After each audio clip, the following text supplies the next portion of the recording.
Aproveitando o texto, quero complementar com duas coisas.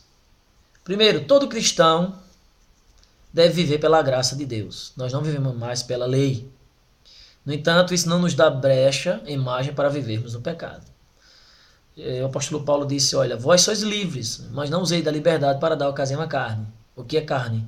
É o fruto do pecado. O pecado gera morte. Então a gente não está mais morto, a gente não está mais envolvido no pecado. Estamos sobre a graça de Deus. Porque a graça de Deus se manifestou, trazendo salvação a todos os homens, ensinando-nos para que renunciando à piedade e às paixões mundanas, vivamos o presente mundo sóbria e justa e piamente. Tito, capítulo 2, versículo 11 e 12. O crescimento espiritual não acontece do noite para o dia, mas cresce na graça e no conhecimento do nosso Senhor Jesus Cristo, como diz também em 2 Pedro 2,18. A graça transforma os nossos desejos, motivação e comportamento. A graça é, de fato, aquilo que nos capacita na nossa vida cristã. A graça é a base para tudo, é a nossa identidade. Pela graça de Deus, sou o que sou, disse o apóstolo Paulo, em Coríntios capítulo 15, versículo 10. Ele também falou que a nossa posição diante de Deus deve ser esta graça na qual estamos firmes. Romanos capítulo 5, versículo 2. Né? Nosso comportamento tem que ser um comportamento de graça. Né? Nós nos comportamos no mundo pela graça de Deus, segundo aos Coríntios capítulo 2, versículo 12. Né? A nossa vida tem que ser pela graça, como eu falei no início. Aqueles que recebem a abundância da graça e do dom gratuito da justiça reinarão em vida em um só, Jesus Cristo. Romanos 5, verso 17. E pela graça da vida, como diz em 1 Pedro, capítulo 1, verso 7. A graça é a nossa santidade. Deus nos chamou para uma vida, uma santa vocação, por causa da nossa própria determinação e graça. 2 Timóteo, capítulo 2, versículo 9. A graça é a nossa força de viver. Se fortalecidos pela graça que há em Cristo Jesus. 2 Timóteo 2:1. Pois é bem para o coração. Seja fortalecido pela graça. Hebreus, capítulo 13, versículo 9.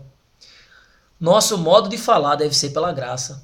A vossa palavra seja sempre agradável. Colossenses capítulo 4, versículo 6. A graça deve ser o nosso serviço. Nosso modo de falar e o nosso serviço. Servindo-vos uns aos outros conforme o dom que cada um recebeu, como bons despenseiros da multiforme graça de Deus. 1 Pedro 4, 10. Nossa suficiência. A graça tem que ser a nossa suficiência. É tudo que a gente precisa, é a graça. A minha graça te basta, disse Jesus ao apóstolo Paulo em 2 Coríntios, capítulo 9, 2, versículo 9. É Deus que é poderoso para fazer abundante em vós toda a graça, a fim de que tenha sempre em tudo toda a suficiência, para que abundeis em toda boa obra. 2 Coríntios, capítulo 9, versículo 8. A nossa resposta à dificuldade e ao sofrimento deve ser pela graça. Recebemos graça para socorro em ocasiões oportunas. Hebreus 4,16. E o Deus de toda graça, que Cristo vos chamou à vossa eterna glória, depois de haverdes sofrido por um pouco, Ele mesmo vos há de aperfeiçoar, confirmar e fortalecer. Aleluia. 1 Pedro 5,10. A graça é a participação de tudo, inclusive em nossa missão. Temos que fazer a missão pela graça. Como recipientes da graça, temos o privilégio de servir como agentes da graça. Os crentes recebem a graça. Atos capítulo 11, versículo 23. São encorajados a continuar pela graça. Atos capítulo 13, versículo 43. E são chamados a dar testemunho pela graça de Deus. Atos capítulo 20, versículo 24. Jesus diz, como o Pai me enviou, eu também vos envio a vós. João 20, 21. A missão de Deus é para todos nós e a graça é o nosso futuro.